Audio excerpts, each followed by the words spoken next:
तुला बघितल्यावर आणि जे तू सुंदर अशी चंद्रकोर लावली आहेस, तुझ्या इथे महाराजांची मुद्रा आहे. तुझ्या मनात, तुझ्या संपूर्ण जीवनामध्ये महाराजांचं एक वेगळं स्थान आहे. त्यामुळे तू बाईक राईड करून बघा, बाईक राईड करून कसं काय सुचलं ग तुला की इतकं अशी ती बाईक घेऊन जायचं, इतकं रात्रंदिवस प्रवास करायचा? प्लीज प्लीज जरा सांग आम्हाला. माझ्या मनात हे आलं होतं गेल्याच वर्षी, पण मी तेव्हा ही किल्ले करायचं ठरवलेलं. पण तेव्हा कसं झालं की ते एक मी कॅम्पेन ठरवलेलं की आपण आधी इतिहासाची ओळख करून घ्यायच्या आधी आपण आधी ठरवूया की तिकडच्या लोकल्सला किंवा असे येण्या जाणाऱ्या किल्ल्याच्या आजूबाजूला जे लोकल म्हणजे आपले स्थायिक राहतात, त्याच्यानंतर तिकडे जे भेट देतात त्यांच्या मनातली भावना जाणून घेऊया. पण एक प्रश्न हिला विचारायचा, कारण त्याची माहिती तुम्हाला होणं अगदी गरजेचं आहे. ते म्हणजे बाईक चालवायला तू कधी शिकलीस हे जरा सांग. मला बायकिंगची आवड तर लहानपणापासून होती, मी बघायचे, पण कधी असं शिकायचं असं नाही आलं कधी. मग मी यूट्यूब बघून बघून कसं चालवायचं ते थोडंसं मनावर घेतलं.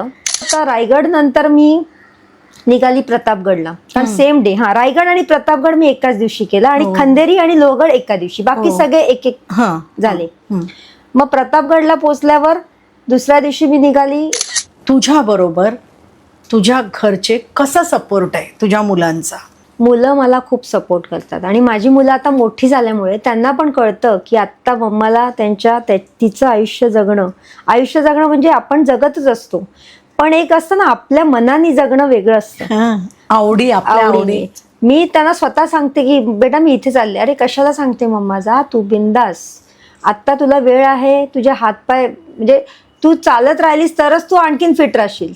बरोबर आहे. त्यांचं खूप मला पहिल्यापासून सपोर्ट, त्या एनकरेजिंग आहेत दोघंही. एक गोष्ट तुम्हाला सांगायची राहिली की हिने एक सुंदर असा ऑर्गॅनिक गुळाचा ब्रँड चालू केलेला आहे, कारण उपजीविका ही हवीच, काहीतरी हवीच. हिच्या मुलाने केलेलं आहे, पण हिची मुलं हिच्यासाठी भरपूर सपोर्टिव्ह आहेत हे आपल्याला समजतंय.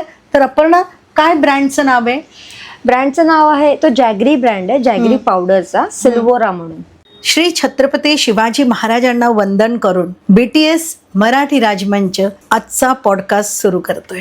तुम्हाला वाटेल आज मी अशी काय एकदम वेगळी महाराजांना हातात घेतलं, कारण महाराजांना हातात घेणं म्हणजे आपल्या सगळ्या, मला तर वाटतं सगळ्या हिंदुस्थानामधल्या सगळ्या लोकांना खूप अभिमानाचं वाटतं.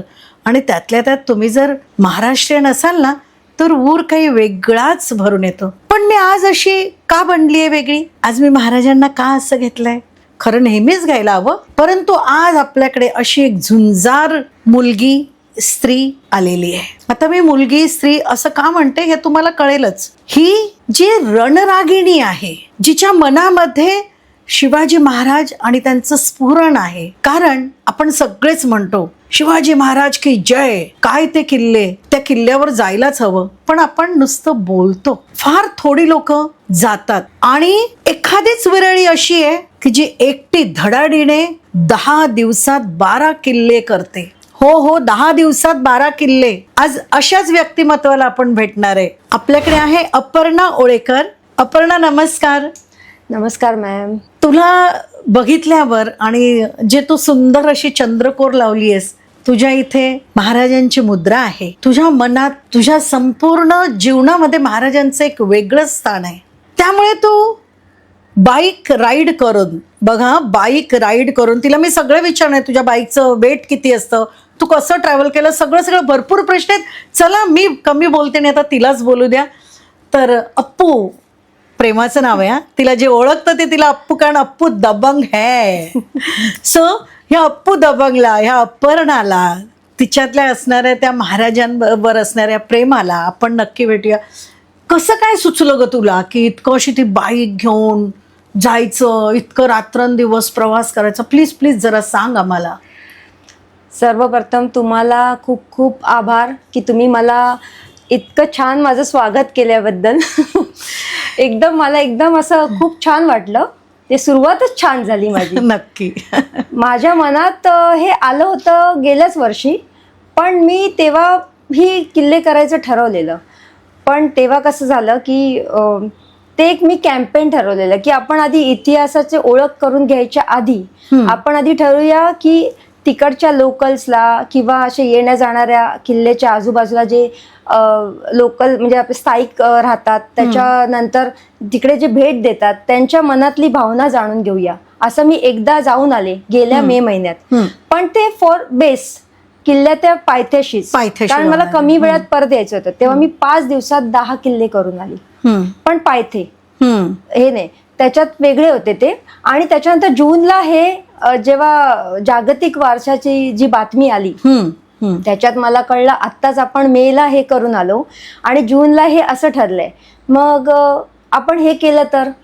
पण हे आता पूर्ण जिथे जिथे आहेत ते सगळं एक्सप्लोअर करून, मग ते डोक्यात आल्यावर पण योग नव्हता आला, तो योग आत्ता आला फेब्रुवारीला शिवजयंती नंतर. मी बरोबर शिवजयंतीच्या 2 दिवसांनी निघाले 22 फेब्रुवारीला. आणि अचानक निघाले, म्हणजे काहीच असं प्लॅनिंग नव्हतं की मी या तारखेलाच निघणार. 1 महिन्यापासून चालू आहे निघीन निघीन निघीन, पण नाही झालं. बोलावणं येतं तेव्हाच. आपण जसं म्हणतो तेही एक महाराष्ट्राचेच नाही पूर्ण भारताचे छत्रपती शिवाजी महाराज मानबिंदू आहेत, त्यामुळे तेही एक देवासारखंच बोलावणं. अगदी अगदी. मग मला असं वाटलं चला हे करूया. आणि अक्षरशः आदल्या दिवशी संध्याकाळीच फक्त मी बोलली मी उद्या चालली, काहीच तयारी नाही.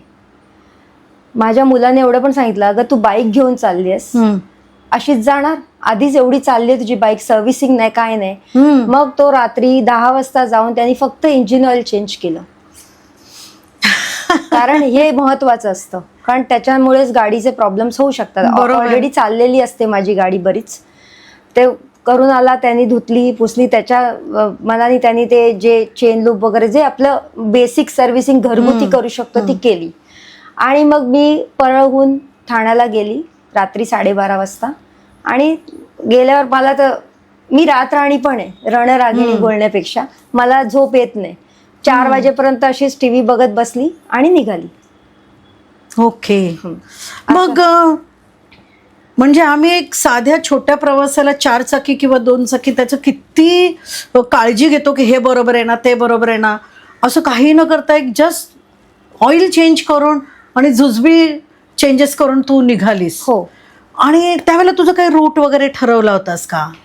रूट म्हणजे जेव्हा मी माझ्या मनात आली ही गोष्ट तेव्हाच मी असं ठरवून ठेवलेलं की आपण हे 12 करायचे किल्ले. फक्त रूट कसा असतो कधी कधी त्याच्यात पण बदल होऊ शकतात. आपण ठरवतो. आता मी पहिला किल्ला केला 22 फेब्रुवारीला इथून, तो गुगलवर दिसतो नाशिक, पण तो खरा नाशिक मध्ये नाहीये. नाशिक पेक्षा पण 110 किलोमीटर आत आहे, तिथून पण 2-2.5 तास. मग ते नाशिक असं लोकांना वाटतं साल्लेर. हा, तर साल्लेरचा किल्ला केल्यावर परत मी खंदेरी करायला आली, उलट परत अलिबाग मध्ये आली आपल्याच इथून पनवेलहून. मग अलिबाग केल्यावर त्याच दिवशी मी लोहगड केला संध्याकाळी. म्हणजे एका दिवसात तू 3 किल्ले केलेस?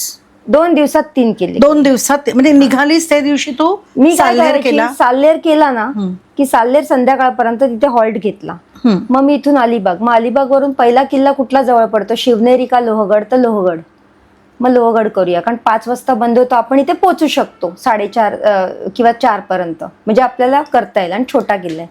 मग तिथे दुसऱ्या दिवशी मग तिथे थांबून दुसऱ्या दिवशी शिवनेरी, मग शिवनेरीवरून राजगड. पण राजगड किल्ला करू शकत नाही आपण, कारण शिवनेरीवरून निघता निघता दुपार, राजगड पोहोचेपर्यंत संध्याकाळ 7:30. मग तिथे किल्ला नाही करू शकत. मला इथं तुम्हाला एक सगळ्यांना सांगायचंय की ही पायथ्याला टच करून आलेली नाहीये, ही प्रत्येक किल्ल्यात वरती गेलेली आहे, बरोबर आहे ना? पूर्ण किल्ला फिरली टोकापर्यंत. आणि जे जे तुम्ही कुठलेही पॉइंट्स बघितले नेटवर जे असतात, हा दरवाजा तो दरवाजा, टकमक टोक, जे काय खलबत खाना बोला, म्हणजे प्रत्येक किल्ल्याचे वेगवेगळे वैशिष्ट्य आहेत. तुम्ही कुठलंही विचारलं ते मी करून आले, म्हणजे कुठलंच मी पॉइंट असा कोपरा सोडलाच नाहीये. ज्या वेळेला अपू तू पहिल्या किल्ल्यावर पोहोचलीस आणि तुझं पहिलं पाऊल तिथे टाकलंस, काय भावना होत्या तुझ्या सगळ्या? मी तुम्हाला ना जो पहिला किल्ला होता माझा साल्लेर, त्याची मी जेव्हा पोचले तिकडे सकाळी मी 4 वाजता निघालेले आणि मी जरा 1-2 हॉल्ट घेऊन मला वाटते 1-1:30च्या सुमारास मी दुपारी पोचलेले साल्लेरच्या पायथ्याशी. पण मला मनात काय आलं, आता हा किल्ला उंच किल्ला असा मानला जातो. सगळ्यात उंच किल्ला हो, आहे. सगळ्यात म्हणजे कळसुबाई कळसुबाई डोंगरी नंतर. किल्ला. हा, डोंगरी. हा, तर मी विचार केला की आपण आता इथून निघणार, वरती जाणार, येणार. आता आपल्याला माहिती नाही रस्ता कसा आहे, तर आधी आपण जागेची सोय बघूया. कारण मी असं उघड्यावर माझी बाईक, त्याच्यावर एक बॅग बांधलेली आणि त्याच्यानंतर माझं हेल्मेट, माझं जॅकेट, हे वजन कुठे ठेवून आणि मी उघड्यावर टाकून जाऊ शकत नाही. मग मी तिथे जरा 2-3 लोकलची चौकशी केली. मला सांगितलं की इथे जागा नाहीये जवळ.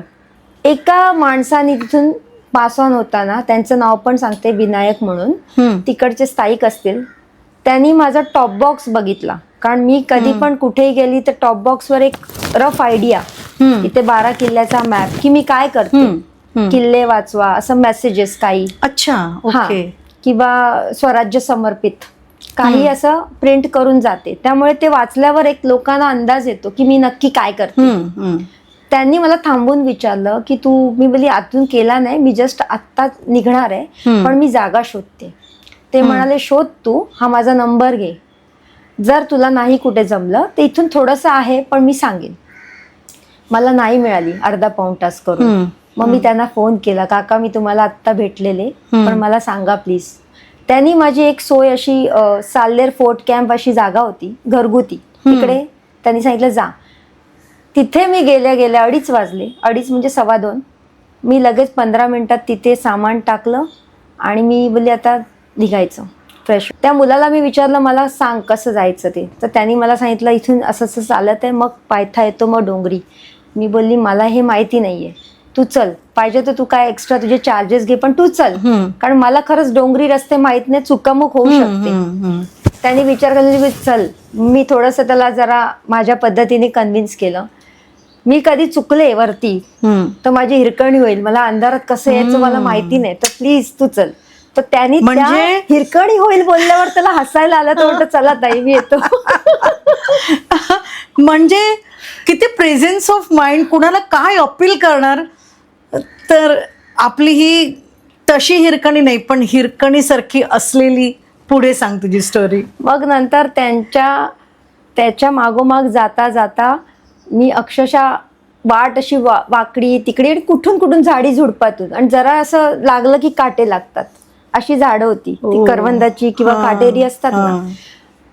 पण एक जवळजवळ 2.5-3 तासांनी ऑलमोस्ट पोचलो. पोचल्यावर जो तो फील होता, तिथे असा किल्ला बोलू नाही शकत, डोंगरी अशी जमीनच आहे आणि एक परशुरामाचं मंदिर आहे वरती. अच्छा.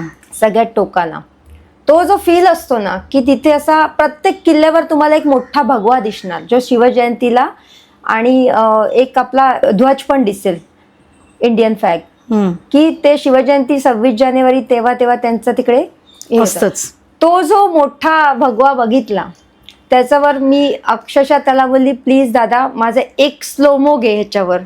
हवा आली, झेंडा उडला की घेच, असं करून. आणि तो जो फील होता, कारण तिथून जे आपलं निसर्ग दिसत होतं ना, ते एकदम म्हणजे कमाल होतं. आणि तिथे मग फील होतं, एक मारुतीची मूर्ती आहे. तिथूनच सुरुवात झाली की हे आपण आता 12ची 12 करायचेच. म्हणजे तुला ते स्फूर्ती मिळाली. हो हो, बरोबर आहे. हो. मग तू तिथे जेवण वगैरे काय केलंस मग अशा वेळेला? काय करते नॉर्मली तू? मी असं ठरवत नाही काही. मी जिथे जिथे जाते ना, तिथे नंतरच मला माहिती आहे, कारण हे टाइम लिमिट्स नसावी तिथे. कधी कुठे किती वेळ लागेल नाही सांगू शकत. आणि त्याच्यात एक बाईकनी जायचं म्हणजे या इथून तिथे, म्हणजे रोड कंडिशन्स प्रमाणे स्पीड पकडतो. आता मी जास्त घाट केले आणि घाट मला आवडतात. मला ऍक्च्युली घाट आवडतात प्लेन रोड पेक्षा, कारण प्लेन रोडला कोणी चालवतं. खरं रायडर म्हणजे त्याची एक आयडेंटिटी असते, ते तुम्ही कठीण प्रसंगात कसे बाहेर पडता तेच असतं. ओके. म्हणून जास्त मी घाटाचाच प्रवास केला इकडे. मला फक्त शेवटचा किल्ला जेव्हा मी केला ना, जिंजी, जेव्हा मी सिंधुदुर्ग वरून निघाली, तेव्हा तो रोड मला प्लेन मिळाला. अदरवाईज सगळे घाट. मी हिला घाटाबद्दल प्रश्न विचारणारच आहे, पण त्याच्या अगोदर मग तुझी पुढची जर्नी सांग. तिथून मी दुसऱ्या दिवशी, मला संध्याकाळ झाली साल्लेर वरून यायला. दुसऱ्या दिवशी मी खंदेरीला निघाली, अलिबाग. खंदेरी कान्होजी आंग्रे बेट म्हणून आयलँड म्हणून फेमस आहे अलिबाग. असं खंदेरी डायरेक्ट कोणी बोलत नाही, कान्होजी आंग्रे आयलँडच बोलतो. ओके. त्याला ते नाव आहे. तिथे पण कसं आहे, जसं माहिती आपल्याला मिळते की तुम्ही अलिबागला जा. अलिबाग आठवलं की सगळ्यांना मांडवा आठवतो. हा बीचवर आहे म्हणजे मांडवा असणार नाही. ते थल म्हणून एक बेट आहे तिथे, थळ, बरोबर आहे. हा, तिथे जाऊन, ते पण छोटं बेट असल्यामुळे तिथे मोठ्या बोटी येत नाहीत. ती छोट्या बोटीतून आपण मधोमध जायचं. तिथून दुसरी बोट येते, एक मोटर बोट, ती आपल्याला घेऊन जाते. अच्छा. आणि तिथे पण प्रायव्हेट असे आहेत ज्यांच्या खाजगी बोटी आहेत छोट्या छोट्या, तीच लोक तिथे करतात. असं लॉन्च वगैरे नाहीये. म्हणजे भरती ओहोटीच्या प्रमाणे चालावं लागत असेल. भरतीच असते नेहमी तिथे. तिथे कसं ती लोक 10 मिळाले तरच जातात, आणि जातातच असं नाही, हायटाईट झालं तर नाही जात, स्किप करतात. पण मला सकाळचं जायचं होतं म्हणून मी त्यांना रिक्वेस्ट केली, तुम्ही पाहत. आणि मी त्या दिवशी त्या बोटीमधली मी एकटी राणी होती. कोणी नव्हतं. कोणी, ते दोघच फक्त, ते काका होते आणि एक त्यांच्या हाताखालचा मुलगा. ते दोघच मला घेऊन गेले आणि मी मस्त एकटीच अशी महाराणीसारखी बसून तिथून गेली. आणि तो फील पण वेगळाच होता. ते पण त्यांनी मला आधी नाहीच बोललेले की आधी होऊ दे, आम्ही असं नेत नाही. पण नंतर त्यांना कळलं की मी हे गड किल्ले करते, मग त्यांना पण ते अभिमान वाटला. आणि त्यांनी मला कमी, म्हणजे असं खूप घेतात असं नाही, पण त्याच्यात त्यांनी मला करून दिलं की बाबा तुला पण रिझनेबल राहील आणि आम्हाला पण एक वाटेल की आम्ही कोणातरी केलं म्हणून. म्हणजे महाराजांचे किल्ले आणि ते करायला जाणारी माणसं, ह्या सगळ्यांच्या प्रती संपूर्ण महाराष्ट्रीयन माणसाच्या मनात एक वेगळीच भावना असते. ह्याचा तुला अनुभव आलाच. तिथे मी पोचल्यावर पण जे ते खंदेरी आयलँड आहे, ते वेटोबा टेम्पल आहे आणि तिथे ते देऊळ आहे जे वेटोबाचं, तिळतिळीने तो देव वाढतो रोज, असं म्हणतात. खरंय? हो, खरंय. वेतोबाचं आहे का हे मंदिर? हा, उतरल्याच लागतं. आणि तिथलं एक स्पेशालिटी म्हणजे तिथे लाईट हाऊस आहे गव्हर्नमेंटचं. तर तिथे काही गव्हर्नमेंट ऑफिसर्स बसतात. आपले पण जसे रोड रूल्स, ट्रॅफिक रूल्स असतात, तसे समुद्राचं पण एक ट्रॅफिक रूल्स असतात. त्यांच्या पण एक नियम असतात की सामुद्रिक नियम, जे बोटींना दिशा देतात. आणि ते खरंच लाईट हाऊस आहे.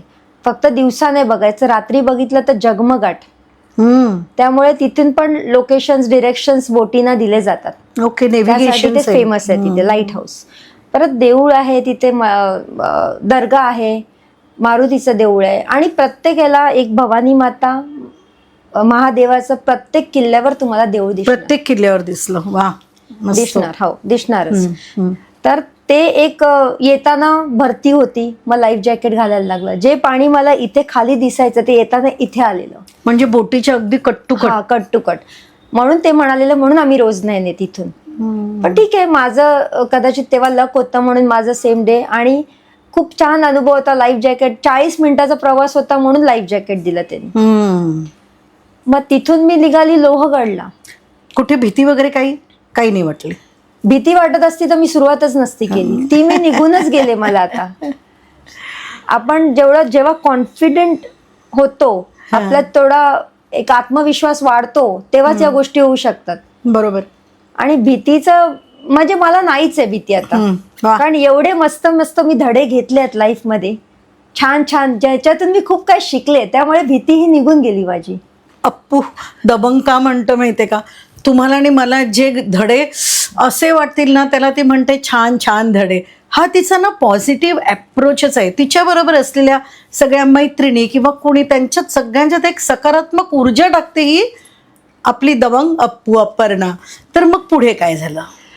लोहगडला मी पोचले 3:45च्या सुमारास. मी असं वाचलेलं की त्याचा टाइम 6 पर्यंत असतो, पण नंतर तिथे बघितल्यावर कळलं की 5 पर्यंत आहे. म्हणजे आपला 1 तास कमी झाला, म्हणजे आपली डबल धावपळ.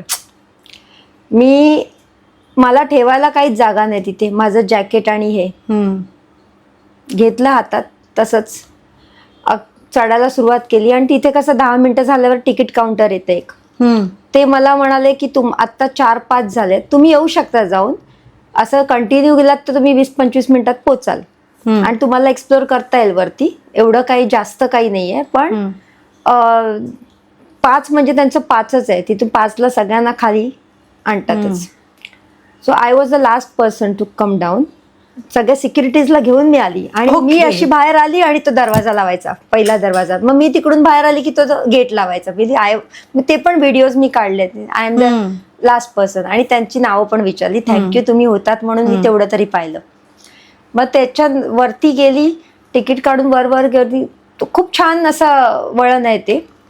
विंचूचा शेप आहे त्या किल्ल्याला. ओके. असं वरून बघितलं ड्रोन शॉटनी तर विंचू दिसतो.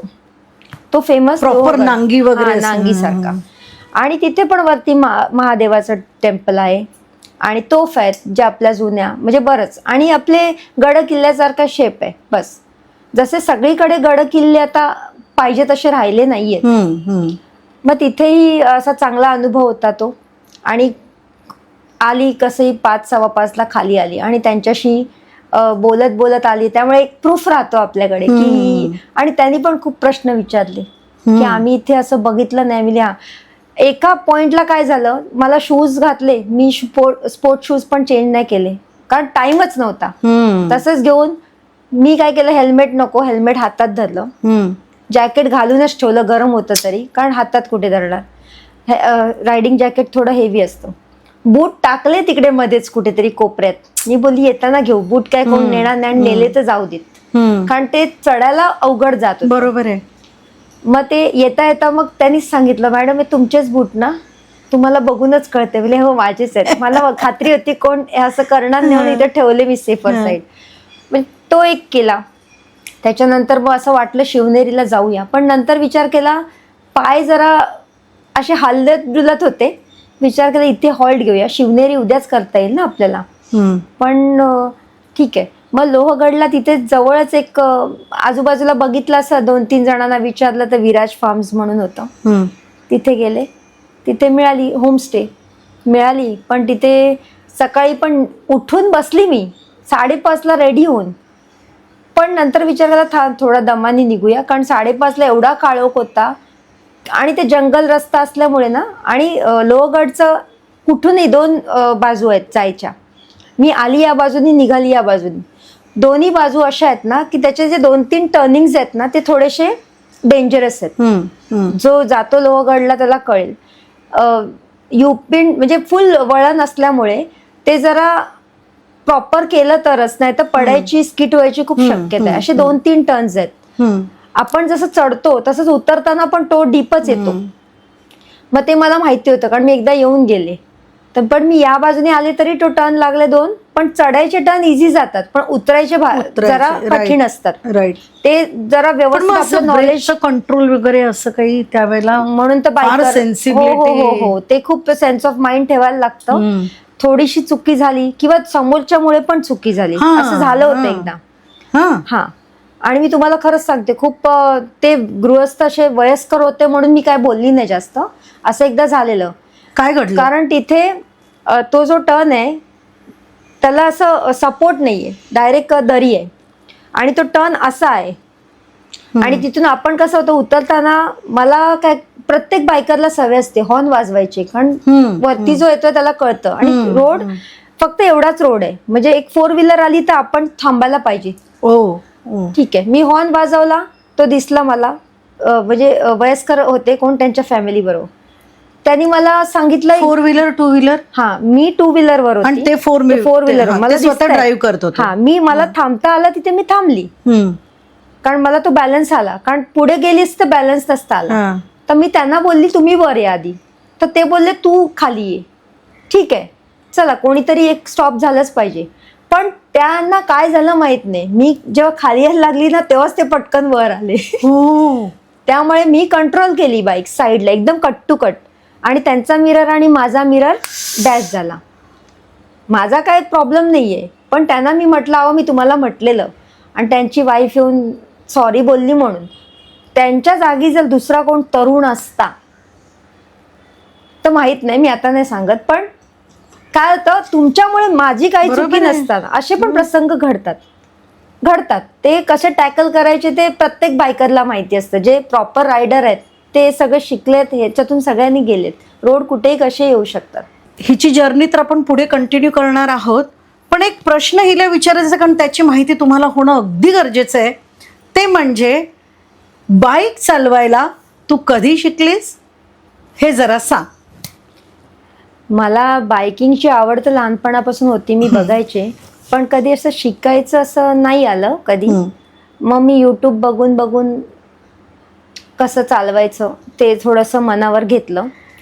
प्रॅक्टिस मेक्स मॅन परफेक्ट बोलतात, पण सगळीकडे तसं पण नसतं. एक माइंडसेट पाहिजे बायकिंगसाठी, किंवा थोडंसं एक बोलतात ना की छोट्या छोट्या गोष्टी पण खूप मॅटर करतात त्याच्यात. कधी क्लच ब्रेक, कधी काही मिसमॅच झालं तर काही होतं. मग ते शहर असो गाव असो, रोड आहेत, बाईक असते, आणि ती ऑपरेट करायची ते आपल्याच हातात असतं. जसं कम्प्युटर आपण ऑपरेट करतो, म्हणून ते आपलं माइंडसेट असलं चांगलं की ते सगळं सुरळीत जातं. पण मग हे तू युट्यूबवर बघून तुला हो, सुरुवात टेक्नॉलॉजी त्याची कळत गेली. सुरुवात मी तशीच वय केली वर्ष? की 49 मी ना complete झालेलं. मला वाटतं ॲट द एज ऑफ 38 वगैरे मी स्कूटी शिकायला घेतली होती आणि जाम आपटले, सटकलेच. आणि त्यानंतर चावी घरच्यांना दिली आणि म्हटलं आता नाही शिकणार.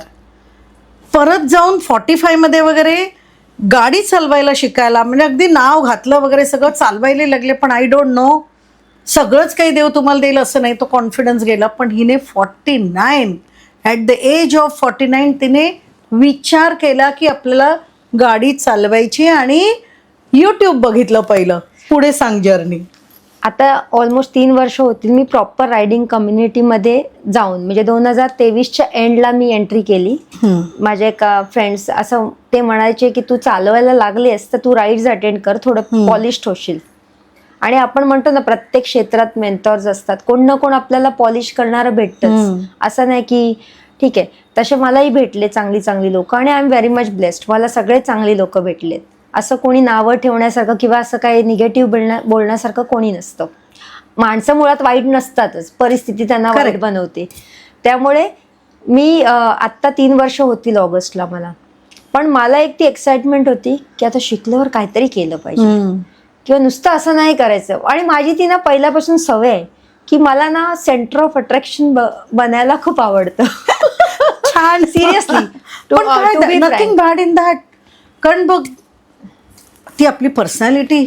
लोक काय करतात ना ते चांगलं आहे, आय कॅन अप्रिशिएट. पण मला असं काहीतरी वाटतं की त्यांच्याहून काहीतरी वेगळं आपण करू शकतो का, म्हणजे जेणेकरून आपण हायलाइट होऊ. तुम्हाला जायची गरज नाही कोणाकडे. तुम्ही असं काहीतरी तुमचं एक बोलतात ना एक स्टॅम्प बनवा, किंवा असं एक आयडेंटिटी बनवा की लोक तुम्हाला विचारले पाहिजेत, किंवा तुमचं एक वेगळं अस्तित्व बनवा. हे मला वाटतं. कारण मागच्या प्रवासातून माझं काय, चूल आणि मूल सगळ्यांचंच असतं. आता तुम्ही बघा, स्त्रिया सगळ्या क्षेत्रात पुढे आहेत, सगळ्यात मध्ये स्त्रिया आहेतच आहेत. पहिला कसं होतं पूर्वी, चूल मूल, त्याच्यानंतर फार तर पेशव्यांच्या काळीत तर तसं होतं. मी आता महाराजांचं चाललंय म्हणून पेशवे, जाता दळता आता तेच हात कधी कारच्या स्टेअरिंगवर आले आपल्याला कळलंच नाही. राईट. म्हणजे एक फरक जाणवायला बोलायचा झाला तर असं एक उदाहरण. तर तेच आपण म्हणतो की आता सगळीकडे स्त्रिया आहेत आणि खूप आघाडीवर आहेत. त्याचा मला खूप अभिमान वाटतो.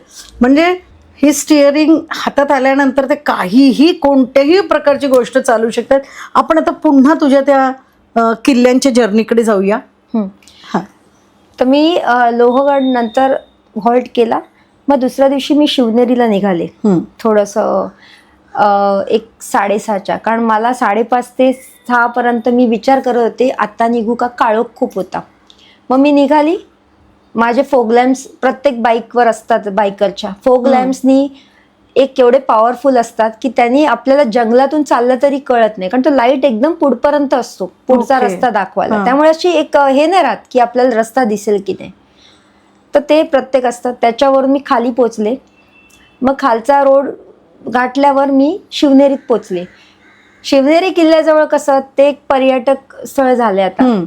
तिथे एक काकू होत्या समोर, सरबत विकतात. त्यांच्या अशा टेबलच्या खाली एक अशी स्पेस आहे. त्या स्वतःच मला बोलल्या की तुला हे ठेवायचं आहे का, तर ठेव. माझा सगळा स्टफ मी तिथे डंप केला, म्हणजे मोकळी, अक्षरशः जॅकेट पासून स्पोर्ट्स शूज वगैरे घातले. शिवनेरीचं कसं पायऱ्या वाटत, पायी म्हणजे स्टेप्स आहेत. पण तिथे पण कसं आहे, स्टेप चढून पण नाही म्हणतात 3-3.5 4 तास जातात. कारण वरती एक्सप्लोर करायला आहे. जिजाऊंचं देऊळ आहे, परत भवानी मातेचं देऊळ आहे, छत्रपती शिवाजी महाराजांची बर्थ प्लेस आहे, ती जन्मस्थान असल्यामुळे. आणि ते जन्मस्थान पण वरती गेल्यावर पण कमीत कमी 10-15 मिनिटं चालून पुढे आहे. तिथे पण असं ट्रेकचा रोड आहे, म्हणजे वेळ जातोच एक्सप्लोर करायला. मग ते जन्मस्थानाचं एक मी तुम्हाला सांगू इच्छिते की तिथे गेल्यावर आहे ना, त्या अनुभवलं मी ते जन्मस्थान. म्हणजे मला म्हटलेलंच कोणीतरी की तू जाशील ना वरती, जिथे त्यांचा जन्म झाला तिथे वरती जा, तिथे ते जिजामाता ज्या खिडकीत बसायच्या तिथे बसून बघ, तुला स्वतःहून फील होणार. आणि ते झालं मला. म्हणजे एक असे अनुभव आहेत ना की ते आपोआप असं वाटलं, मला वाटलंच नाही हा आपण 4था किल्ला करतोय. मला असं वाटलं कालच निघालं, अजून खूप करायचंय. म्हणजे मला ते दुखणं खुपणं निघून गेलं माझं. मग तिथे गेल्यानंतर तुला असं वाटलं की तू प्रत्यक्षदर्शी आहेस. हो, त्या सगळ्या आणि ते आहे तसं. तो जो ॲम्बियन्स होता तिकडचं, ते वातावरण होतं ना, खूप छान होतं. म्हणजे आत्ताच इतकं छान दिसतंय की त्यावेळेला काय असेल ते. खूप असं छान छान गोष्टी आहेत. मग मला असं वाटलं नाही, आता पुढे अजून केलं पाहिजे, बघितलंच पाहिजे. म्हणजे त्याच्याने एक प्रेरणा मिळतेच ना पुढे जायची.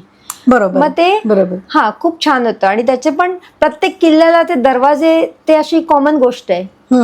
महादरवाजा, गणेश दरवाजा, 3 दरवाजा, 2 दरवाजा, ते सगळीकडे असतं. कारण त्यांचे मेन दरवाजे, आणि त्याचे पण वैशिष्ट्य आहेत. काही काही किल्ल्यामध्ये असे दरवाजे बांधले आहेत की शत्रू पटकन येऊ शकत नाही, तर शोधत बसणार असणार की कुठे आहेत. असे पण आहेत. म्हणजे एकदम आपण बोलतो ना सायलेंट, असं इथून कळेल की इकडे आहे, पण इकडे नसतो, तो कुठेतरी भलतीकडेच असतो. असे पण महाराजांनी, त्यावेळेला महाराजांनी केवढी दूरदृष्टी. खूप आर्किटेक्चर खूप सुंदर होतं त्यांचं, प्रत्येक गोष्टीचा विचार. आणि आता पण ते मजबूत इतक्या भिंती आहेत ना, त्या दगडी पूर्ण. आता पेशव्यांनी विटा आणल्या, पण पहिला जे ते स्टोन वर्क आहे ते महाराजांच्या काळचं, जे गुळ, चुना, आपल्या डाळी, ज्या मसूर डाळ वगैरे मिक्स करून, आणि त्याचं शिसं बोलतो आपण, ग्रेफाइट, ते सगळं मिक्स करून त्याची ती एक गोल असा आकाराची मशीन नाही बोलता येणार, हातानीच. आपल्या आता मशीन झाल्यात मिक्स करायच्या, पण ते सिमेंट पेक्षा मजबूत जास्त. म्हणजे 2 चिऱ्यांमध्ये जे भरायचं द्रव्य, हो, ते शिष्यांनी. आणि काही बाबतीत तर त्यांनी पूर्ण दगड असं ब्लॉकिंग सिस्टीम केले की एका दगडाचा जो असं हे करून, आपण म्हणतो ना, एक आटा काढून दुसऱ्या दगडात अडकवायचा, असे. त्यामुळे ती दगड हलत नाहीत, अजूनही आहेत तशीच आहेत. समुद्र लाटा पण त्याला हलवू शकत नाही. इतकं सुंदर. आणि ते तिथे गेल्यावरच कळणार. मला इतिहास जाणून घ्यायचा होता, कारण आपण पुस्तकी ज्ञान, आपण हिस्ट्री सगळेच वाचतात, पण त्या पण पुरेशा नाहीयेत, त्या फक्त अभ्यासापुरती आहेत. अशा खूप शौर्य गाथा आहेत ज्या वाचू तितकं आयुष्य कमी पडेल आपल्याला. आणि ते अंगावर रोमांच अशाच ठिकाणी गेल्यानंतर. हो. आणि बरेच असे किल्ले, सगळेच असे मी म्हणत नाही की खूप टफ होते.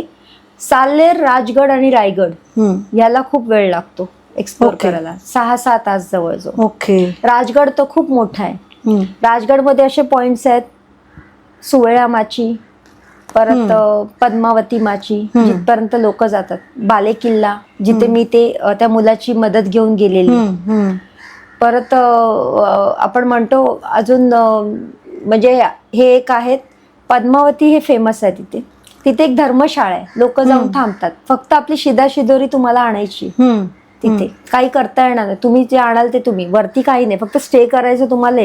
तुम्हाला जास्त थकवा झाला तर तुम्ही थांबा तिथे, आणि दुसऱ्या दिवशी तुम्ही कंटिन्यू करा. कारण हे मोठे मोठे रस्ते आहेत ना, इथून तिथे जायला मग ते थोडस जरा चालत. तू रात्री राहिलीस? नाही, मी ते सकाळी सुरुवात केली, मी 7:30च्या सुमारास, आणि मी 2ला खाली पायथ्याशी आली. ओके. पण तो रस्ता जो होता चढण, दगडी रस्ता, दगडी म्हणजे मोठे मोठे रॉक्स. काही ठिकाणी मी बसून उतरले, कारण मला जमलंच नाही. कारण मी काय अशी ट्रेकर नाहीये, कारण मी हे आधी कधीच केलं नाही, त्यामुळे मला अनुभव नाहीये याचा. मग मी, आणि एकटी असल्यावर काय करणार आपण, फक्त पण एक आहे, राजगडला मार्ग असे डायरेक्शन दिलेले, म्हणजे कोणी संभव नाही तिथे. मग मध्ये एक माणूस भेटलेला, आणि तो आदल्या रात्रीच मीच त्याला विचारत होती, इथे राहण्याचं कुठे ठिकाण आहे का. म्हणजे तो म्हणतो, ताई तुम्ही काल भेटलेलात मला, आणि तो तिथे काम करणारा एक असा लेबर होता. मग त्यांनी पण मला सांगितलं नाही नाही करा, खूप छान करताय. मग तो मध्येच कुठेतरी गायब झाला त्याचं. पण ते असे अनुभव आहेत ना, काही लोक अशी भेटली की ते आपल्याला पण शिकवून जातात. तिकडच्या आणखीन मला स्टोऱ्या सांगून आपण म्हणतो ना, अशी एखादी स्टोरी त्या तिकडच्या किल्ल्यातली, की काय जुनं काही घडलेलं असं अंगावर एकदम काटा वगैरे आला असं काही? असे बऱ्याच स्टोरीज आहेत. आता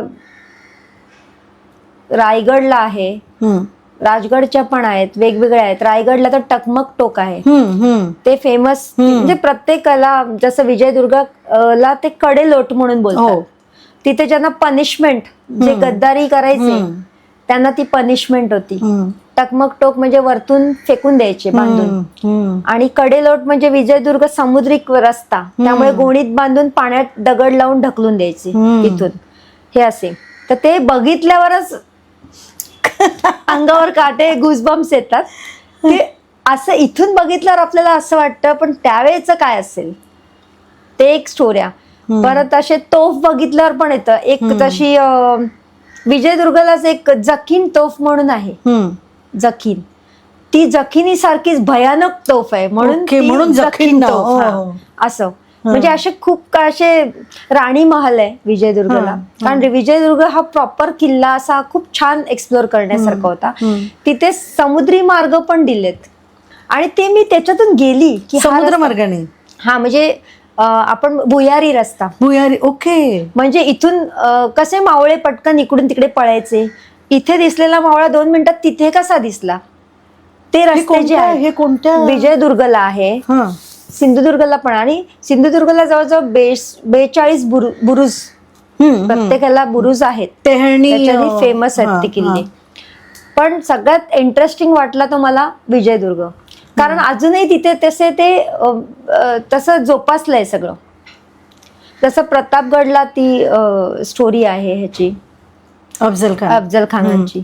मग तिथे पण असे आहेत की कसं त्यांना केलेलं, परत कसं तिकडे कॅप्चर झालेलं, कसे राजे कसे भेटले त्यांना, काय केलेलं, सगळं तिथे लिहिलेलं आहे. रायगडला एक जे महादेवाचं मंदिर आहे जे खूप फेमस आहे, आणि ते 1 किलोमीटर चालून बाजारपेठेतून रस्ता आहे. बाजारपेठ पण त्यांची अजून आहे, पण ती थोडी पडकी झाली, मेंटेन करणं गरजेचं आहे. तिथून त्यांनी पण असं केलंय की मुघलांना कन्फ्यूज करायला त्यांनी एका बाजूनी असा आकार दिलाय, म्हणजे त्यांना लांबून वाटायचं मस्जिद आहे, आणि या बाजूनी शंख आहेत, पण आहे महादेवाचं देऊळ. म्हणजे त्यांचं आक्रमण होऊ नये, त्यांना चकमा. म्हणजे आपल्या महाराजांची ती एक स्टाईलच होती, स्ट्रॅटेजी. हो, म्हणजे अशा खूप शौर्य गाथ्यात. आणि असं म्हटलं पण जातं ना, आपल्या सेनापतींचं शौर्य जे होते मावळे, त्यांचं रक्त सांडले, खरंच सांडले असं वाटतं सगळं तिथे गेल्यावर. परत तुम्ही प्रतापगडला बघाल तर तिथे एक स्फटिकची शिवलिंग आहे, जी महाराजांच्या काळची आहे, भवानी मातेच्या देवळात ठेवले, खूप सुंदर आहे.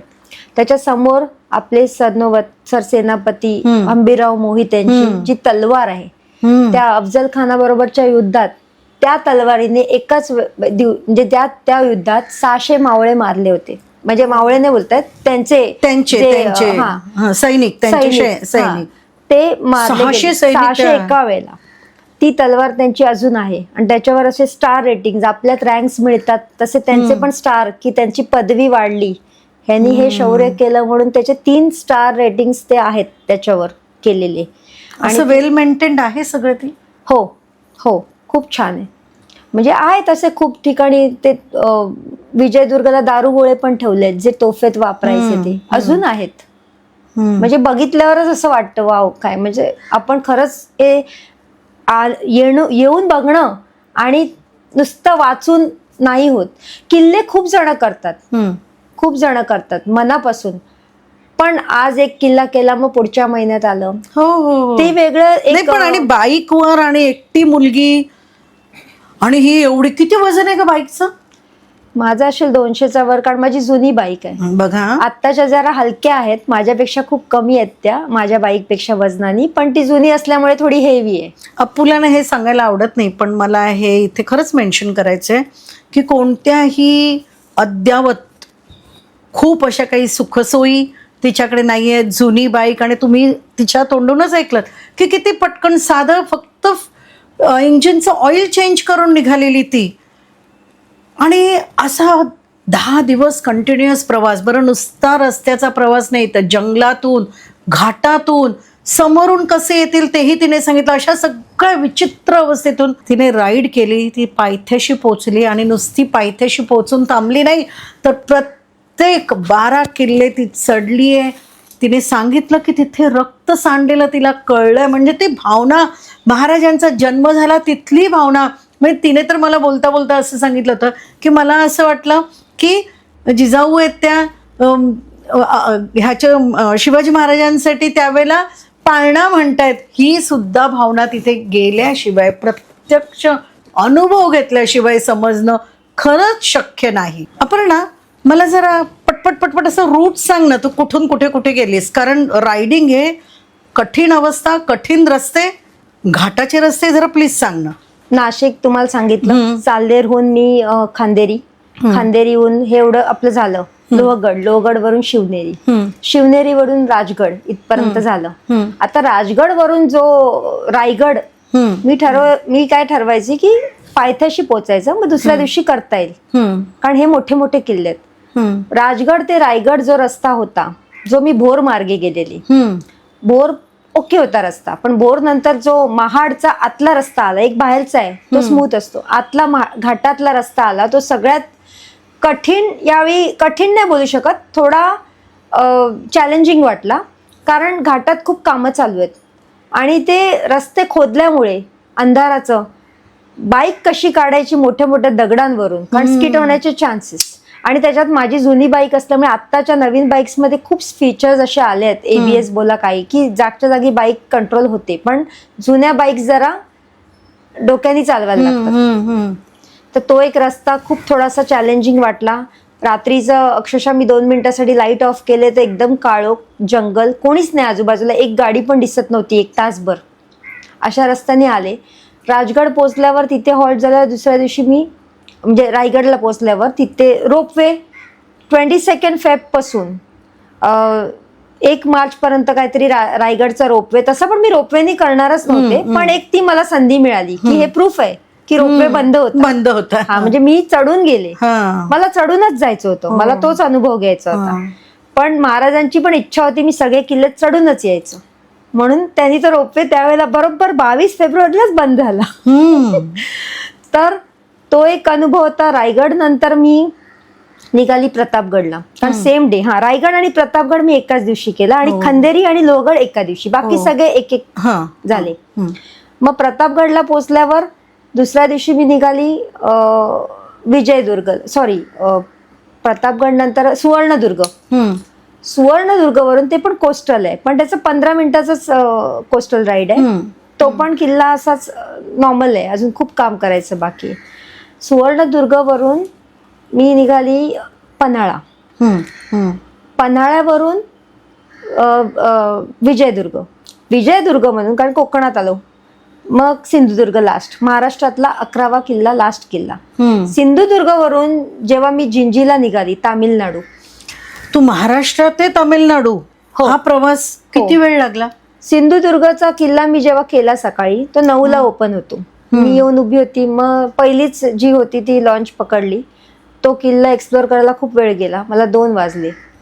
मग मी ठरवलं काहीतरी लाईट साईट खाऊन आपण निघूया. 2:30ला मी निघाली तिथून, कारण आत्ता हा विचार नाही करू शकत की ऊन आहे, मला टाइम लिमिट होती. तर मी 2:30ला निघाल्यावर तिकडून तामिळनाडू दाखवत होतं 917 किलोमीटर जो. तर मी विचार केला की 917 आता दुपार नंतर एका अर्ध्या दिवसात होणार नाही, आपल्याला एक हॉल्ट घेणं गरजेचं आहे, कारण आपण दुसऱ्या स्टेट मध्ये चाललोय. त्यामुळे आपल्याला माहित नाही की काय तिथे कसं वातावरण असेल किंवा रोड कंडिशन्स कशा आहेत. तो जो रस्ता होता सिंधुदुर्ग सोडल्यावर, मालवण सोडल्यावर, इतका स्मूथ रस्ता होता, खूप एकदम मस्का बोललं तरी चालेल. तो स्मूथ रस्ता. मग एक गाव गेल्यावर 1 तास काहीच नाही आजूबाजूला. तुम्ही कयामत से कयामत तक मूवी बघितली असेल तर तुम्हाला सांगते, त्याच्यात जे जुही चावला आणि आमिर खानचं जे सीन्स आहेत, जे दगडाचे डोंगर, ते सगळे लागतात कर्नाटकमध्ये. ओके. आजूबाजूला फक्त दगडच डोंगरच दिसतात, बाकी काही नाही. गाव असं मध्येच एक येतं, ते पण सगळं अंदूक त्यांचं आणि ते पण खाली दिसतात, असे मेन रोडला नाही. मग मला खूप वेळाने 8:30च्या सुमारास मी ठरवलं की आपण कुठेतरी हॉल्ट घेतला पाहिजे, कारण उगाच हुशारी नको. महाराष्ट्रात असल्यावर आपल्याला काही तेवढी भीती नसते, पण इथलं माहित नाही, कुठे नाही मिळालं. आणि गाडीची एक भीती असते मला, कुठे ब्रेकडाऊन होता कामा नये. बरोबर आहे. कधी मशीन आहे शेवटी, काही होईल, आणि तिला पण आराम द्यायला पाहिजे. मग हुबळीला मी हॉल्ट घेतला त्या दिवशी. हुबळीला हॉल्ट घेऊन दुसऱ्या दिवशी सकाळी निघाली तामिळनाडूला, आणि तिथून 668 किलोमीटर दिवसाचे करून मी 4:30ला जिंजी फोर्ट जवळ होते. बापरे. 5:30ला निघून. हा, तो मला असं वाटलं 668 खूप झालं, पण नाही. जेव्हा जिंजी करून दुसऱ्या दिवशी तिकडून निघाले ना तामिळनाडूवरून, तेव्हा मी ठरवलेलं मध्ये हॉल्ट घ्यायचा, म्हणजे आपल्या खाण्यापिण्यापुरती, पण आपण महाराष्ट्रातच थांबायचं. हे तामिळनाडू टू महाराष्ट्र. हा, तेव्हा माझे 864 किलोमीटर मी 13.5 तासात कोल्हापूरला हॉल्ट घेतला. आणि मग निवांत आता महाराष्ट्र आला तर उद्या काय 400 किलोमीटर करायचंय, जे काय 400. मग आपल्या मी पुण्यात थांबणार होते, पण मी कोल्हापुरात हॉल्ट घेतला. मला असं वाटलं कोल्हापुरात थांबूया. मग 8:30 वाजता मी पोचले, 8 वाजता पोचले असेल, सकाळी 5:30ला निघालेली. मग ते माझे आतापर्यंतचे दिवसाचे हायएस्ट 864 झाले. ओके. तू आता ज्या वेळेला इतकं ट्रॅव्हलिंग करते, पाय वगैरे सुजतच असतील, तर मग दुर्लक्ष करतेस आणि तशीच चालवते की शरीराचं ऐकतेस त्यावेळेला? दुर्लक्ष नाही केलं मी, पण असं ऐकलं पण नाही, कारण मला ते जाणवलं नाही. मला ते चढताना नाही जाणवलं. असं म्हणजे दम लागतो, आपण नॉर्मल दम लागतो, आपण थांबतो. मी कधी बसत नाही. आपण बसलो की जाम होतात. तुला थकवा वाटला की थांबायचं थोडा वेळ. आणि कितीतरी असे छान छान लोक भेटले ज्यांच्यात एकदम आणखीन आपल्याला एन्थुझियास्ट, आपलं बोलतात आपल्या अंगातला एन्थुझियाझम आणखीन बाहेर काढणारी पण लोक भेटली. मग त्या आणखीन तारीफ करतात. मग त्यांच्या बोलता बोलता असे खूप प्रूफ आहेत, येताना उतरताना जाताना. रायगडला स्पेशली काय काय, फक्त राजगडला आणि साल्हेरला कोणीच नव्हतं. साल्हेरला तरी त्या मुलाला घेऊन गेली, पण राजगडला कोणीच नव्हतं. कोणीच नाही. वरती पण कोणी नाही, खंदेरीला पण कोणी नाही. 16 एकरच्या जमिनीत मी एकटीच फिरत होती भूतासारखी. आणि मी त्याच्या व्हिडिओमध्ये म्हटलं पण आहे, महाराज बोलतात आज किल्ला तुझ्याचसाठी. Oh my God. आणि आपलं खांदेरीची एक स्पेशालिटी आहे, तिथे 2 असे मोठे दगड आहेत. एक दगड तुम्ही असं टॅप केलं दुसऱ्या दगडांनी तर दगडासारखा आवाज येणार, पण तोच टॅप तुम्ही दुसऱ्या दगडावर केला तर भांड वाजता तसा आवाज येतो. ती स्पेशालिटी तिथे आहे. तर तो खूप ते काय असेल ना. हो, हे तंत्रज्ञानच वेगळं. हो, मॅजिक. इट्स अ मॅजिक है ना, आपल्याला करता येणं कठीण. तू ना हे एवढं सगळं बाईकवरती तुझा संसार घेतलेला असतोस, बरोबर आहे.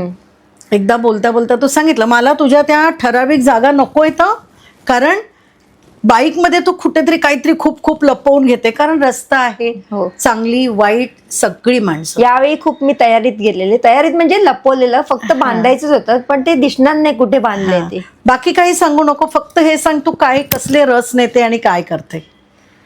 मी, तुम्हाला माहितीये पेपर स्प्रे आहेत, पण ते काय कामाचे नसतात. तुम्ही असं डोळ्यात मारलं 10 मिनिटात डोळे उघडतात. मला त्याच्यात काही वर्थ वाटत नाही.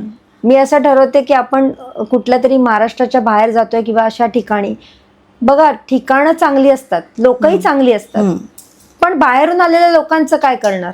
आता काही ठिकाणी परप्रांतीय पण येतात, त्यांचं माइंड कसं चालेल आपण नाही सांगू शकत. आणि मला असं वाटतं की जात आणि काय त्या ठराविक वेळेला ना, मला वाटतं सगळ्यांची विकृत माणुसकी नसते. काही काय आपण आपल्या सेफ्टीसाठी एक आपलं सिक्युअर की आपल्याकडे आहे, म्हणजे आपण ऍटलिस्ट काही केलं तरी तिथून थोडंफार वाचू शकतो, या भावनेने मी माझा एक स्प्रे तयार करते. आणि तो स्प्रे खूप सांगितलं तर मी रेसिपी सांगू शकते. रेसिपी सांग. मी रात्रभर लाल मिरच्या भिजत घालते आणि त्याचा मी सकाळी मिक्सरमध्ये पाणी घालून एकदम घट्टातला घट्ट जेवढा होईल तेवढा स्प्रे तयार करते, म्हणजे रस तयार करते. आणि त्या माझ्याकडे छोट्या छोट्या स्प्रे बॉटल्स आहेत, 10-10 रुपयाच्या मिळतात. 5-6 करून ठेवते मी, कारण एवढं मोठं काय आपण कॅरी नाही करू शकत, पण छोटी, कारण त्याचं कसं 2 थेंबच पुरेसे असतात एवढ्या स्ट्रॉंग स्प्रेचे. मग ते एक या जॅकेटच्या खिशात, एक त्या या सांगू नको जागा फक्त. म्हणजे अशा जिथे पटकन अवेलेबल होईल शोधत बसायची गरज नाही. तुम्ही बॅग उघडून काढेपर्यंत टाइम जाणार. ते माझं एक होतं, मी ते करून ठेवते. आणि म्हणजे वेळेला पटकन डोळ्यात मारलं पुढे तो माणूस काहीच करू शकत नाही. Correct correct. आणि हा एकदा मी वापरलाय तो स्प्रे. वापरला? फक्त तो डेमो दिला होता त्या माणसाला. अच्छा. म्हणजे काय होतं ते बघ. तुला अर्धा तास तो होता का तो तसा वाईट होता का माणूस? मान पकडून दिलेलं त्याला, इथपर्यंत असे मागून पकडून त्याला डोळ्यासमोर धरलेला आणि डेमो फक्त खाली दिला. डोळ्यात नाही मारत, आधी खाली. मग तो अर्धा तास त्याचं नाका तोंडातून पाणी येतो, तेवढी शिंक येत होती. म्हणजे तू डायरेक्ट न मारता जस्ट असं स्प्रे डेमो दिला. मारू का? पुढची दुनिया बघायची नसेल तर मारते, माझं होईल ते होईल काय, पण तुला पण सोडणार नाही, असं करून मी त्याला केलं. हा मी अनुभवलंय. म्हणजे एक असा अनुभव आलाय. अपू, हे सगळं करताना खूप छान आणि खूप असं मस्त मस्त वाटतं, पण बजेट, पैसा साधारण किती खर्च? तुम्ही ठरवलेल्या जागांवर जाईपर्यंत तो खर्च असतो. आता तुमचा खर्च तुमच्याच हातात मॅनेज होतो. जसं मी दुपारी हेवी असं काय खात नाही मी, मला स्वतःला, कारण एकटी आहे. आपण कुठे काय झालं, तब्येत बिघडू शकते, सर्दी होऊ शकते किंवा काही होऊ शकतं. फूड पॉइझनिंग पण होतं कुठूनही काही खाल्लं तरी, आपल्याला नसतं माहिती. म्हणून मी शक्यतो दुपारचं जेवण टाळते, लाईट काहीतरी असं खाते की ते पटकन गरम करून तिथे मिळेल, केलेलं नसतं. शिवाय माझे स्नॅक्स मी असे कॅरी करते काय काय म्हणजे हे की त्यांनी आपल्याला प्रोटीन पण मिळेल, आपली दिवसभराची एक जे आपलं जेवणातलं जे गरज आहे, न्यूट्रिएंट जेवढे पाहिजे ते सगळं मिळणार. ते खाण्याचं लक्षात नसतं कधी कधी, पण ऑलमोस्ट दिवसातून एकदा होतं. आणि मी लिक्विडवर जास्त असते, म्हणजे मग कुठलंही लिक्विड असो, कोकम सरबत, ताक किंवा म्हणजे कोल्ड्रिंक वगैरे नाही, लिंबू सरबत, कोकम हे साधारण मिळतं, निरा पण असते. बरोबर. मी हेच पित असते दिवसा. रात्री दाबून जेवते, पण रात्री मला यावेळी पण अशा काही लेडीज मिळाल्या की जे एकदम जीव लावून एकदम मला घरगुती जेवण, म्हणजे जे खरंच असं असतं गावचं, ते सुंदर एकदम पांढरा रस्सा, तांबडा रस्सा, जे काय, आणि त्याचे त्यांनी पैसेही घेतले नाही, कारण तू ह्या अशा कामासाठी चाललेली आहे म्हणून. म्हणजे प्रतापगडला जो स्टे होता त्यातली ती लेडी होती, एक राजगडवाली होती हॉटेल कृष्णाईची, परत अशा दोघी तिघी होत्या, एक रायगडवाली होती. ती तर खूप सोजवळ एकदम सिंपल बायका, ज्या गडावरच राहायच्या.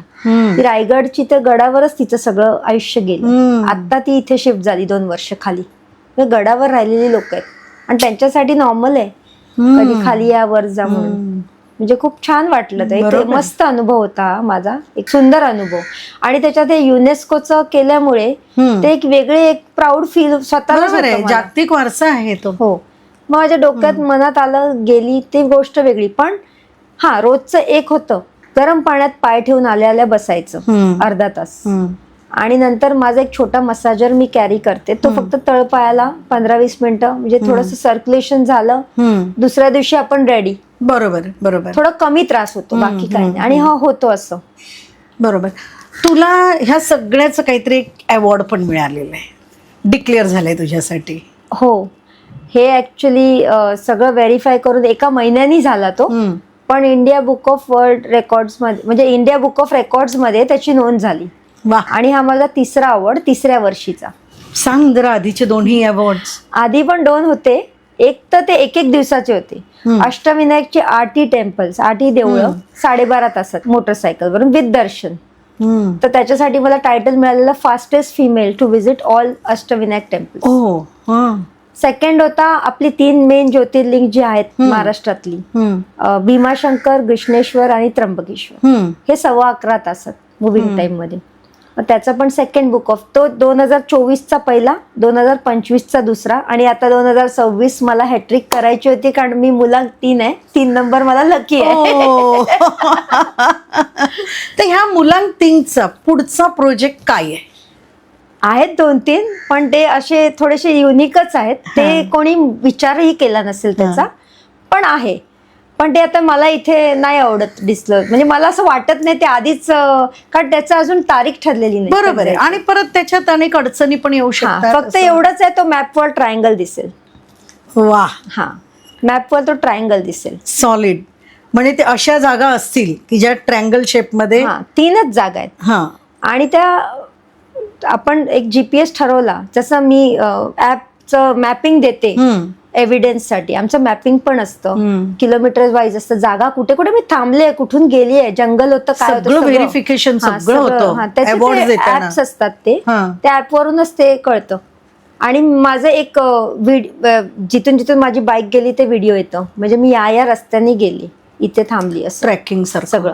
प्रत्येक फोटो क्लिक केला तर खालची जागा येणार, तुम्ही ते लोकेशन वाईज कुठे थांबली होती. आणि रायगडला पण मी त्यांना बोलून नाही फायदा, कारण सगळ्यांना ज्ञान नसतं त्याचं. मी बोलीन हे महादेवाचं टेम्पल रायगडलाच आहे, मग ते शुअरिटी घेणार की खरंच रायगडला आहे का, कुठल्या टोकाला आहे. मग ते बाले किल्ल्याचं पण तसंच झालं, म्हणजे ते तर टॉप पॉइंट होता तो. हिरकणी बुरुज आहे रायगडला, तोही खूप आहे, कारण खूप हिरकणीमुळेच तो बुरुज झालाय, इतिहासात नोंद आहे त्याची. खूप छान छान ठिकाण आहेत. मग ते केल्यावर ते व्हेरीफाय झाल्यावर कळतं की आपण इथे जाऊन आलो. खूप छान. अपर्णा, हे काही सामान्य किंवा येरा गबाळ्याचं काम मुळीच नव्हे, कारण एक तर स्वतःची ताकद, मानसिक ताकद, गाडी चालवणं, शारीरिक ताकद, खाणं मिळेल न मिळेल, रस्त्यातलं फिअर, अनसर्टिनिटी, हे सगळं घेऊन तू चालत असतेस. पण त्या वेळेला तुझ्याबरोबर तुझ्या घरचे कसा सपोर्ट आहे, तुझ्या मुलांचा? मुलं मला खूप सपोर्ट करतात, आणि माझी मुलं आता मोठी झाल्यामुळे त्यांना पण कळतं की आत्ता मम्माला तिचं आयुष्य जगणं म्हणजे आपण जगतच असतो, पण एक असतं ना आपल्या मनाने जगणं वेगळं असतं. आवडी, आपल्या आवडी. मी त्यांना स्वतः सांगते की बेटा मी इथे चालले. अरे कशाला सांगते मम्मा, जा तू बिंदास, आत्ता तुला वेळ आहे, तुझे हातपाय, म्हणजे तू चालत राहिलीस तरच तू आणखीन फिट राहशील. बरोबर आहे. त्यांचं खूप मला पहिल्यापासून सपोर्ट, त्या एनकरेजिंग आहेत दोघंही. आणि मी ऍक्च्युली त्यांच्याच बोलण्यावर माझ्यात जास्त हुरहुरी जास्त येते, बाकी काही नाही. म्हणजे तेच लडाखच्या वेळेला पण I was not prepared. Ladakh सांग, एकच मिनिटात सांग जरा लडाख बद्दल. मी जस्ट 6 महिने पण नव्हते झाले रायडिंग हे करून, मला लडाखचं हे आलं, तर मी बोलले अरे माझं नाव गेलं बघ तिकडे जबरदस्ती. मी अजून प्रिपेअर पण नाही, I don't know what is that, कारण खूप टफ असतं तिथे असं मी ऐकलं होतं. तो एवढंच बोलला, यू शुड गो, आलंय तर जा, नाही झालं नेक्स्ट टाइम ट्राय कर, but you should go, you can do, तुझ्यात तो कॅन डू ॲटिट्यूड आहे, सो यू कॅन डू, बिंदास जा. आणि ते केलं. आमच्या ह्याच्यात काय 16 जण होते, त्यातले 3 गुजरातचे होते, ते लेह टू लेह होते काहीतरी, आणि 13 मधले काहींना ऑक्सिजन लेवल ड्रॉप झाला, काही हॉस्पिटलाइज झाले, काहींना जमलं नाही, असं छोटं मोठं काहीतरी चिरमिरी झालं. पण झाले 3 सक्सेसफुल, आणि तिघांमधली मी एकटीच, 16 मधली मी एकटीच होती. वा. हा, एकटी स्त्री, लेडी. हा, एकटी स्त्री. खरंच म्हणजे एक अतिशय विशेष असं, म्हणजे हा झंझावत आहे. अपर्णा हा एक झंझावत आहे, आणि तो पण तिच्या बाईक बरोबर ना. पाठीमागे बसायला मला आवडेल, कारण पुढे तर बसूच शकत नाही, पण नक्कीच तुझ्याबरोबर मला पाठीमागे बसायला आवडेल. मला वाटतं मी तुला 3 वर्षापूर्वी पण हे म्हटलं होतं की मला तुझ्या पाठीमागे बसायला आवडेल, आणि मी तुझ्या पाठीमागे बसणार, एक राईड घेणारच आहे. आणि तुला पुढच्या वर्षी सुद्धा असाच एक छान अवॉर्ड मिळावं, मोठा अवॉर्ड मिळावं, तू संपूर्ण जगात तू अवॉर्डी बनावी, आणि एक सगळ्या लोकांसाठी तू एक एक्झाम्पल बनून राहावी. एक शेवट संदेश काय देशील बायकर्सना? काय सेफ्टी आणि काय केलं पाहिजे, बिकॉज सेफ्टी फर्स्ट, तुम्ही आहात तरच सगळं आहे. काय सांग बायकर्सना? मला असं वाटत नाही, जे रिअल बायकर्स आहेत त्यांना मी काही ज्ञान देऊ शकत नाही, कारण माझेच बरेच, जसं मला काही लोक इन्स्पिरेशन मानतात, मीही काही जणींना इन्स्पिरेशन मानते, त्यामुळे माझ्या पण काय काय अशा आहेत रोल मॉडेल्स बायकिंगमध्ये. म्हणून मी हे बोलणार नाही का बायकिंगचं सेफ्टी काय असते, हेल्मेट, जॅकेट, शूज, नी पॅड्स किंवा ग्लव्ज वगैरे तिथपर्यंत मर्यादित नसतं. पण अजून एक असतं ना की तुम्ही ॲज अ बायकर तुम्ही काय करता, ती कामगिरी ओळखली जाते सगळ्यांची. मी असं निगेटिव्ह नाही बोलणार, पण काही बाबतीत आपल्या शहरात राईड केलं ते वेगळं पडतं. आणि जे बायकर्स असतात लांब लांब, असे खूप बायकर्स आहेत. मी म्हणते ना, मी अजून फर्स्ट लेवललाच आहे, मी ज्युनियरच आहे, अजून मला खूप शिकण्यासारखं आहे. मी आत्ताशी फक्त हे एक केलंय म्हणून थोडंसं वाटतं लोकांना, पण असे खूप ते लोक डिस्क्लोज पण नाही करत त्यांनी काय केलंय. माझ्या आजूबाजूला पण आहेत 20-20 स्टेट्स केलेले आहेत बायकर्स, पण ते अजिबात कधी अशी वाच्यता पण नाही करत मी हे केलं ते केलं. नाही. पण तुझी वाच्यता करणं का गरजेचं आहे? किल्ले ही कन्सेप्टच वेगळी आहे, ती आपल्या अशा मनाला भावणारी आहे. ते तुम्हाला सांगू, ते खरंच इथून आले. हम्म. ती भावना इथूनच आली आणि माझ्या डोक्यात तेव्हा आलेलं की हे जे मॉन्युमेंट्स आहेत आपले गड किल्ले संवर्धन, जे विषय चालू होता वर्षभर, म्हणून ते मनात यायला लागलं की आपलेच किल्ले जर आपण वाचवले तरच इतिहास वाचवेल. कारण आपली पुढची पिढी काय बघणार मग? आपण त्यांना सांगितलंच नाही की हे काय आहे, किंवा जाऊन दाखवलंच नाही. आता मी माझ्या मुलांना पण नेणार आहे तिथे, जर दाखवलंच नाही की हे असं होतं. तुम्ही स्टोरी, त्यांच्या गाथा ऐकल्या तर खूप असे वीरगाथा खूप आहेत, आयुष्य पूर्ण नाही, मी तुम्हाला म्हटलं ना. मग त्याच्यातून ते कळतं की तेव्हा कसं असेल, तिकडे गेल्यावर ते जाणवतं की हे कसं केलं असेल, यांनी असं कसं केलं असेल, महाराजांनी हे कसं केलं असेल. तो शिवा काशीदने कसं स्वतःचं बलिदान दिलं असेल तिकडे, शिवाजी महाराजांच्या वेशेत तो गेला होता भूल पाडायला, कसं केलं असेल. हंबीरराव मेहतांनी कसं केलं असेल. सगळ्यांची नाव आहेत तिथे. होता जीवा म्हणून वाचला शिवा, होता जीवा म्हणून वाचला शिवा, कसं ते केलं असेल. म्हणजे खूप अशा आहेत की त्या किती पण वाचल्या तरी कमीच. बरोबर आहे. शाहिस्तेखानाची उडवलेली बोटं आपण इतिहासात ज्या वेळेला वाचतो त्यावेळेला पण असं वाटतं अक्षरशः सिद्धीजवळचा वेढा, विशालगड पर्यंत पोचायला महाराजांनी कसं केलं. सगळ्या स्टोरीज आहेत त्या. काय काय किती सांगणार तुम्ही तिथे. मला वाटतं तुम्हाला महिना पण नाही पुरणार. खरंच खरंच अतिशय अप्रतिम. आणि हिला खूप शुभेच्छा, कारण असंच वारंवार तिने करावं.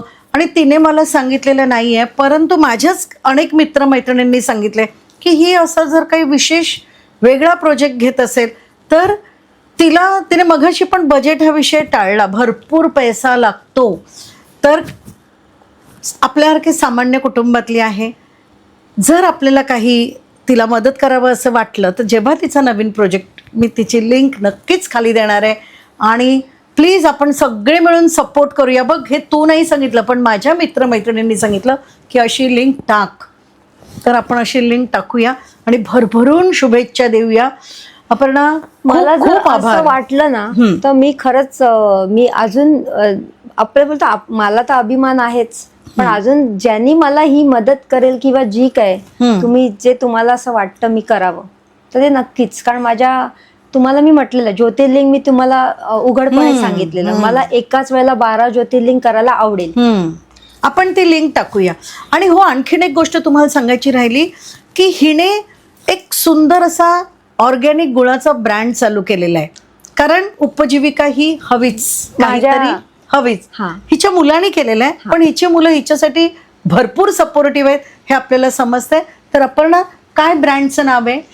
ब्रँडचं नाव आहे, तो जॅगरी ब्रँड आहे, जॅगरी पावडरचा, सिल्वोरा म्हणून. त्याची लिंक मी देईन तुम्हाला. ते आता फ्लिपकार्ट वगैरे पण ऑनलाईन सुरू झालंय.